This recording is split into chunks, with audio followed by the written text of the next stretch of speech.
राधा वल्लभ श्री हरिवंश। राधे राधे दोस्तों, welcome back to another new blog. हमारे परम पूज्य सदगुरुदेव भगवान जी के चरणों में कोटि कोटि नमन।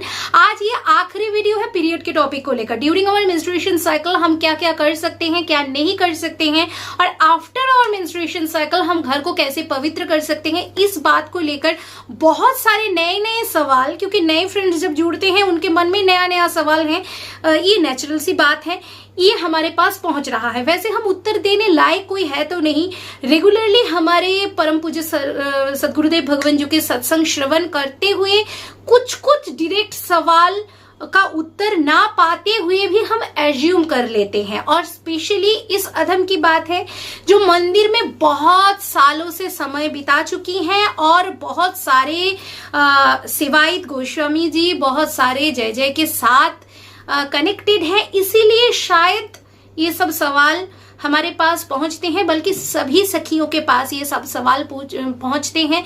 सखियों को उपदेश देने का कोई हक नहीं है। सखियां सिर्फ सखी के हिसाब से, मतलब एज अ फ्रेंड आप लोगों को गाइड कर सकती हैं, या जो भी चीज अपने जीवन में, व्यवहारिक जीवन में स्वयं फॉलो करती हैं वही आप लोगों तक बता सकती हैं।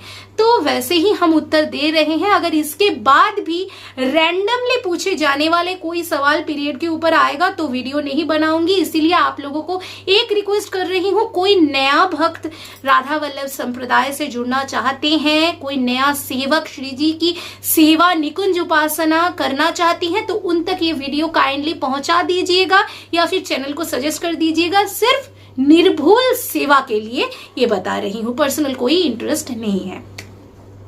तो एक number point, during our menstruation cycle हमें क्या क्या नहीं करना है। हम मंदिर में प्रवेश नहीं कर सकते, मंदिर में प्रवेश नहीं कर सकते हैं। श्री जी की कोई भी पार्षद, हम उनको स्पर्श नहीं कर सकते हैं। श्री जी की बर्तन, श्री जी की सेवा सामग्री, जिनको श्री जी की पार्षद बोला जाता है। श्री जी की पार्षद मतलब गरुड़ चिन्ह अंकन ना किया हुआ घंटी, मोरचल, चावर, आरती की थाल, 2 लुटिया, अंकोरा, पीकदानी, श्री जी की झारी जी, श्री जी का जल रखने का पात्र, श्री जी की अमनिया, श्री जी के लिए सूखा मेवा या फिर कोई लड्डू वगैरह आप स्टोर करके रखते हो, ऐसा कोई बक्सा हो, ऐसी कोई सामग्री अमनिया के हिसाब से रखा हुआ हो, हम बिल्कुल स्पर्श नहीं कर सकते हैं। नंबर 2, श्री जी के लिए हम कुछ अमनिया नहीं कर सकते। मतलब हम अभी पीरियड में हैं, इसीलिए आपने सोच लिया कि चलो हम श्री जी को भोग तो नहीं लगा पा रहे हैं, हम श्री जी के लिए थोड़ा सा आभूषण अमनिया कर लेते हैं, थोड़ा सा कुछ वस्त्र तैयार कर लेते हैं, श्री जी के लिए एक आसन सिल लेते हैं, श्री जी के लिए कोई हैंडमेड, कोई क्राफ्ट सामग्री हम प्रस्तुत कर लेते हैं। जब पीरियड हो जाएगा, पीरियड साइकिल जब संपूर्ण हो जाएगा, तब श्री जी के आसन में, श्री जी के कुंज में इसको हम रख देंगे, सजावट के हिसाब से हम सुंदर से इंतजाम करेंगे। नहीं कर सकते। श्री जी के लिए कुछ अमनिया नहीं कर सकते, कोई भी सामग्री श्री जी के लिए अमनिया नहीं कर सकते। नंबर 3, श्री जी के मंदिर के कोई सामग्री अगर आपको धोना है, मार्जन करनी है, श्री जी की वस्त्र हो गया, श्री जी के लिए कोई श्री जी के सेवा सामग्री को आप अमनिया करना चाहते हो, मार्जन करके नहीं कर सकते। श्री जी का पोशाक आप नहीं धो सकते। मतलब सेवा सामग्री और सेवा से जुड़ी हुई कोई भी काम आप मेंस्ट्रुएशन के दौरान नहीं कर सकते हो। नेक्स्ट पॉइंट, हम श्री जी के लिए मार्केट से कुछ लेकर आ सकते हैं या नहीं? बिल्कुल नहीं ला सकते। श्री जी के सेवा में जाने लायक कोई सामग्री हम स्पर्श नहीं कर सकते। श्री जी के लिए पुष्प चयन नहीं कर सकते, श्री जी के लिए पुष्प माला प्रस्तुत नहीं कर सकते हैं। मेंस्ट्रुएशन के समय हम माला से जाप नहीं कर सकते। चाहे आपको शरणागति मिल चुकी है, चाहे शरणागति के लिए आप तैयार हो रहे हो, चाहे आपकी माला नीम की हो, चाहे आपकी माला तुलसी की हो, चाहे आपकी माला चंदन की हो, आप माला से नाम जाप नहीं करोगे। श्री जी के लिए जब आप श्री जी का नाम रटते हो, एक आसन बिछा के उसके ऊपर विराजमान होके माला से आप नाम जाप करते हो। उस आसन को मेंस्ट्रुएशन साइकिल के दौरान आप स्पर्श नहीं करोगे, क्योंकि वो आसन मंदिर में रखा होता है। आप पाठ कैसे करोगे? नित्य पाठ और जितनी भी पाठ है आप सब कुछ कर सकते हो। मोबाइल से राधा केलीकुंज ऐप ओपन कर लीजिएगा। पाठ करने के समय वाचिक जो पद्धति है, जैसे हम अभी बात कर रहे हैं, आप लोग और हम दोनों ही सुन सकते हैं, शब्द उत्पन्न हो रहा है, ऐसे हमें पाठ नहीं करनी है। आप मन में पाठ करो, मानसिक देखो, स्क्रिप्चर्स देखो और देख के शब्द ना करके मन में उसको पढ़ो।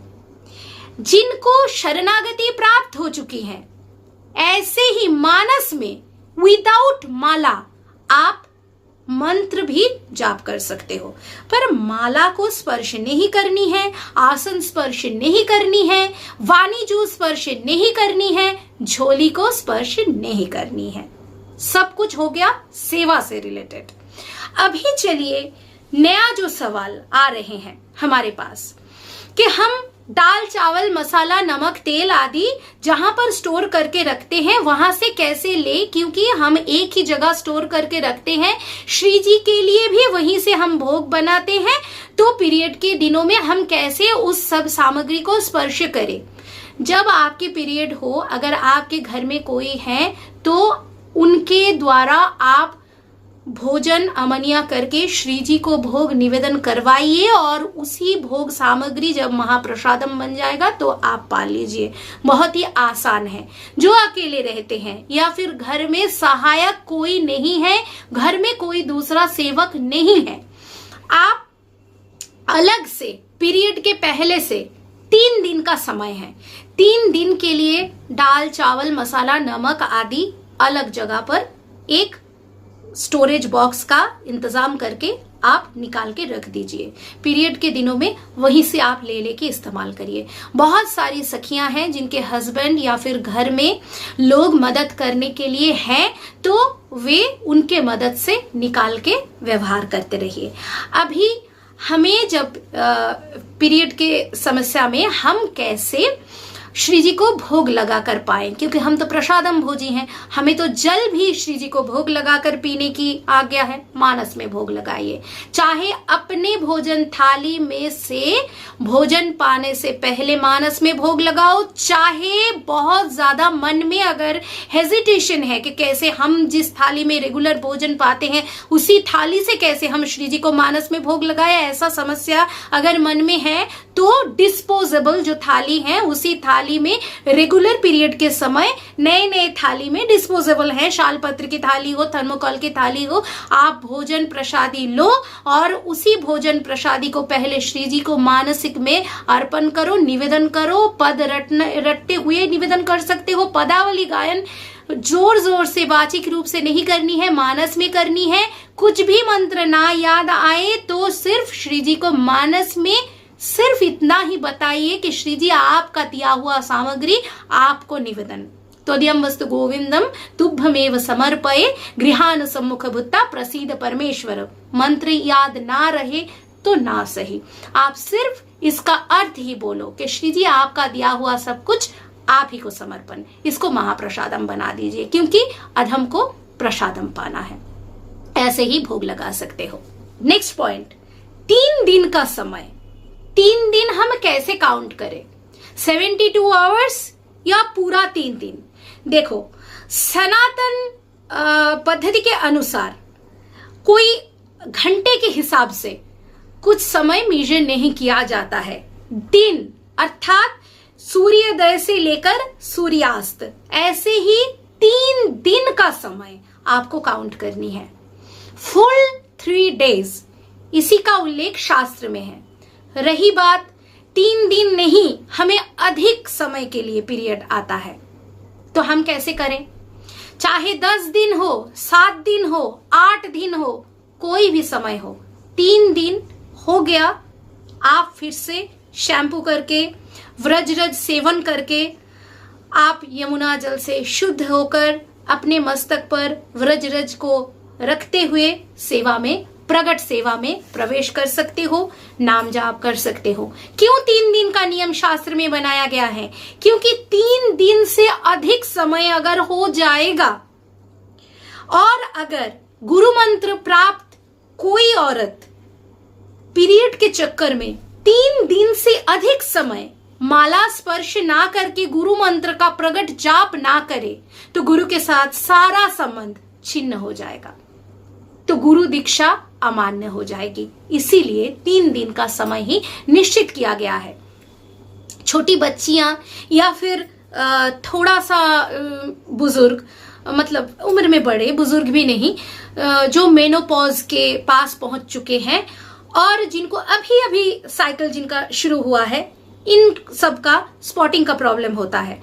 मानिए कि पीरियड खत्म हो चुका है, फिर से स्पॉटिंग हो गया, तो क्या उसको पीरियड साइकिल माना जाएगा? बिल्कुल नहीं। स्पॉटिंग को पीरियड साइकिल नहीं माना जाता है। मानिए आज आपको थोड़ा सा दिक्कत है, कोई स्पॉटिंग या फिर थोड़ा सा ब्लीडिंग आपका हो गया है, आपको देखना पड़ेगा, वॉच करना पड़ेगा। कल फिर से वो रिपीट अगर हो रहा है तो फिर आप फिर से 3 दिन के लिए प्रगट सेवा में नहीं जाओगे। अगर कंटिन्यू नहीं होता है तो फिर उस दिन को छोड़ के आप दूसरे दिन से पवित्र होकर प्रगट सेवा में जा सकते हैं। यही नियम है, क्योंकि स्पॉटिंग काउंट नहीं किया जाता है, वो पीरियड नहीं है। कभी कभी प्रेगनेंसी के समय भी स्पॉटिंग हो सकता है, तो प्रेग्नेंट वुमेन क्या करेंगे? क्या उसको पीरियड के हिसाब से काउंट करेंगे? बिल्कुल नहीं। उस दिन को छोड़ के उस दिन प्रगट सेवा नहीं करनी है, फिर दूसरे दिन से आप कंटिन्यू कर सकते हो। Next point, after our menstruation cycle पूरा घर कैसे हम पवित्र करें। हम सोफा में बैठे हैं, हमने टीवी देखा है, रिमोट को स्पर्श किया है, फोन तो हमारा हाथ में ही रहता है, हम फ्रिज से बहुत सामान निकाले हैं, हम कैसे पूरे घर को फिर से पवित्र करें। पर्दे में भी तो हमने हाथ लगाया है। देखो, पीरियड कोई ऐसी बात नहीं है कि हमने बहुत बड़ा कुछ अपराध कर लिया इसलिए पूरा घर अशुचि हो गया। सिर्फ और सिर्फ एक कल्चर, सनातन कल्चर के अनुसार हमें थोड़ा सा ये नियम मानना पड़ता है। अगर जानना चाहो क्यों मानना पड़ता है, उसके लिए अलग से बाद में वीडियो बनाऊंगी, ये वीडियो लेंदी हो जाएगा। तो फिलहाल कंसंट्रेट करते हैं कैसे हम सब कुछ पवित्र कर सकते हैं। जो जो सामान धोना पॉसिबल है, पीरियड के दौरान आपने जो जो वस्त्र पहना है वॉश कर लीजिएगा, बिल्कुल सर्फ के साथ, जैसे डिटर्जेंट पाउडर के साथ आप वॉश कर सकते हो, वॉश कर लीजिएगा। क्या हम मशीन में वॉश कर सकते हैं? हाँ, हम मशीन में वॉश कर सकते हैं। अगर आपको लगे कि पूरे घर के सभी इलेक्ट्रॉनिक गैजेट्स को भी आप कैसे साफ करोगे, ये प्रश्न अगर आपके मन में आए, तो भाई एक नरम कपड़ा लेकर जिस लिक्विड से आप जिस केमिकल से साफ करते हो सब कुछ, टीवी, अलमारी, फ्रिज वगैरह सब कुछ, उसके साथ एक ड्रॉप, केवल एक बूंद यमुना जल डाल के आप साफ कर लीजिएगा। पर्दा, सोफा, टेबल क्लॉथ्स सब कुछ धोना पॉसिबल नहीं है, आप यमुना जल स्प्रे कर लीजिएगा। दीवार पे यमुना जल स्प्रे कर लीजिएगा। किचन की सभी सामग्री अलग से वॉश नहीं करनी है, यमुना जल स्प्रे कर लीजिएगा। और बिल्कुल शुद्ध होने के बाद जिस धूप और दिया से श्री जी की पहली आरती उतारोगे, सेवा में जब प्रवेश कर रहे हो फिर से आफ्टर पीरियड, उसी धूप और दिया से श्री जी का नाम रटते हुए, श्री राधा वल्लभ श्री हरिवंश रटते हुए पूरे घर में धूप दिया दिखा देना, पूरा घर पवित्र हो जाएगा। क्योंकि पीरियड कोई ऐसी बात नहीं है कि हम कुछ स्पर्श कर लेंगे तो अपवित्र हो जाएगा।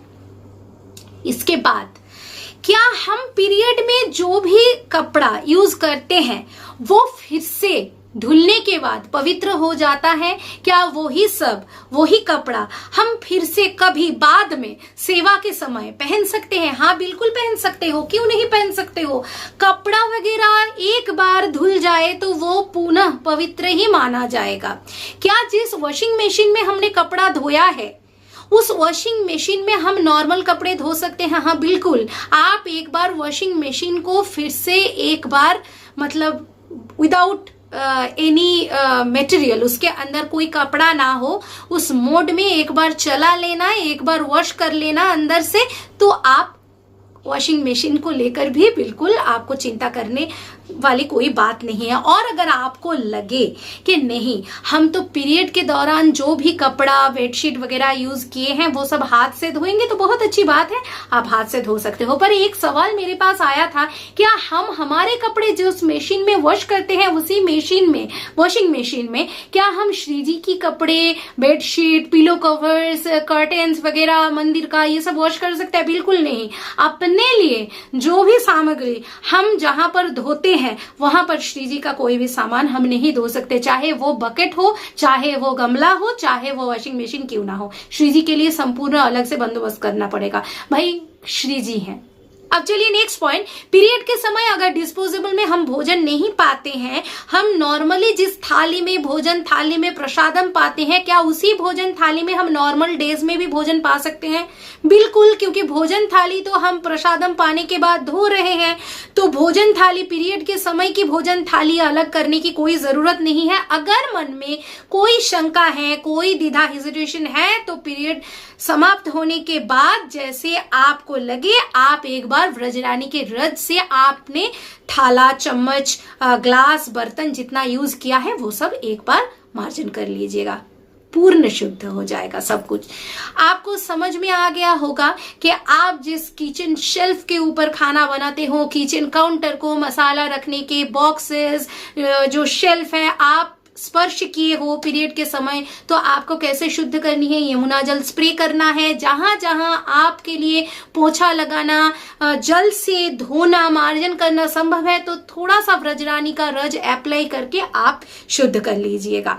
बाकी आप लोग धूप दीप दिखा के शुद्ध करने का प्रोसेस सदगुरुदेव भगवान जी ने भी बहुत बार बता चुके हैं, तो वैसे ही आप कर लीजिएगा।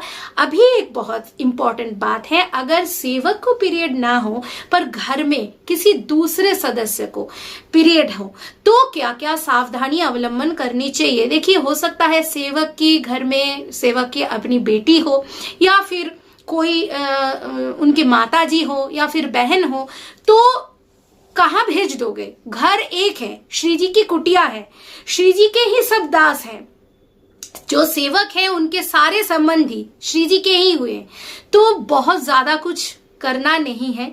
उनको एक कमरे में बंद करके रखोगे, ऐसा भी पॉसिबल नहीं है। सिर्फ ध्यान इतना रखना, आप जब प्रगट रूप से सेवा में जा रहे हो मंदिर में, तो आपको स्पर्श ना करें, आपके वाणिजू को स्पर्श ना करें, मंदिर में प्रवेश ना करें। और आपको लगे कि सभी जगह पर वो व्यक्ति जिनको पीरियड, घर में जिनको पीरियड हुआ है, वो व्यक्ति सभी जगह पर बैठ रहे हैं, लेट रहे हैं, जा रहे हैं, तो बिल्कुल अपने लिए जो जो नियम फॉलो कर रहे हो, उनका पीरियड साइकिल ओवर हो जाने के बाद सभी जगह पर एक बार यमुना जल स्प्रे कर लीजिएगा। श्री जी को निवेदन किया हुआ, सेवा में प्रयोग किया गया धूप दीप, प्रसादी धूप दीप जिसको बोला जाता है, दिखाकर एक बार आप पूरा घर शुद्ध कर लीजिएगा। और जो जो कपड़ा वगैरह, बेडशीट वगैरह धोना पॉसिबल है वो फिर धो लीजिएगा। अभी देखिए, इस विषय से रिलेटेड बहुत सारे सवालों में से जो सबसे ज्यादा इंपॉर्टेंट है, उसी सवालों को इकट्ठा करके पीरियड के ऊपर ये लास्ट वाला वीडियो बना रही हूं। आप लोग अगर चाहो तो इस वीडियो को नए सेवकों के पास पहुंचाओ, शेयर करो, ताकि ये सारा सवाल लेकर किसी के मन में ऐसा कोई मतलब शंका या डर पैदा ना हो जाए कि डर के मारे मतलब पीरियड और सेवा दोनों को लेकर बहुत ज्यादा भक्ति जीवन को स्ट्रेसफुल बना दे। तो भाई, भक्ति जीवन में हम स्ट्रेस फ्री होने के लिए आते हैं। भक्ति जीवन में पदार्पण करने के साथ साथ अगर सेवा में ये भूल हो जाएगा, सेवा में ये चूक हम कर देंगे, तो बहुत ज्यादा अपराध हो जाएगा, बहुत बड़ा पाप हम कर लेंगे, ये सब सोचते हुए अगर बीपी बढ़ाकर अपना तबीयत बिगाड़ना ही है, तो फिर सेवा पथ में आने का कोई मतलब ही नहीं रहा। क्या ही भजन हो पाएगा, क्या ही श्री जी की हम सेवा कर पाएंगे। तो ये सब बात पीछे छोड़ के श्री जी के शरण में रहने के लिए जब हम अग्रसर होते हैं, तो जितनी भी छोटी छोटी नियम हमें फॉलो करनी पड़ती हैं, वो सारा बेसिक हाइजीन के साथ जुड़ी हुई बातें हैं, जो बहुत पहले से सनातनी हिंदुओं के घर में फॉलो करते हुए हम आगे मतलब बढ़ रहे थे। फिर बीच में थोड़ा सा जो मॉडर्नाइजेशन का हवा थोड़ा सा जो हवा चली थी उसमें हम सब कुछ भुला चुके थे, धीरे धीरे वही सब कुछ वापस आ रहा था। पर इसका मतलब ये नहीं कि पीरियड के समय हमें बाहर रहना है, फिर पीरियड के समय हम अलग से घर पर जमीन पर हमें सोना है, ये सब कुछ नहीं। जो टैबूज और जो मिथ है वो सब कुछ भुलाकर बिल्कुल खुले मन से श्री जी के शरण में रहिए और भजन का आनंद लीजिए। और छोटी छोटी जो बातें हैं, जो नियम है, वो बहुत सहज सरल और आसान है, वो ही फॉलो करते रहिए। स्ट्रेस बिल्कुल मत लीजिएगा, स्ट्रेस लेने के लिए सेवक मत बनिएगा, बिल्कुल स्ट्रेस फ्री होकर भजनानंदी बनने के लिए सेवक बनिए। तो देखिएगा जीवन संपूर्ण ही बदल जाएगा, क्योंकि श्री जी हमारे जीवन में आती ही हैं जीवन को सुंदर और शांतिमय बनाने के लिए। परम मंगलमयी अलवेली सरकार है हमारी। तो अगले मुलाकात के लिए फिर से आप लोग अगर वेट करना चाहते हो वेट करिए, जल्दी जल्दी व्लॉग डालने की चेष्टा करूंगी, क्योंकि जो मतलब काम का बहुत ज्यादा प्रेशर हाइक हुआ था वो हो गया है, वो पीरियड चला गया है। तो आज के लिए बस यहीं तक। तो श्री जी का नाम रटते रहिए और सुखी सुखी भजनानंदी साधक बनने के पथ पर अग्रसर होइए। तब तक के लिए श्री राधा वल्लभ श्री हरिवंश श्री वृंदावन धाम श्री वनचंद्र जी की जय। राधे राधे।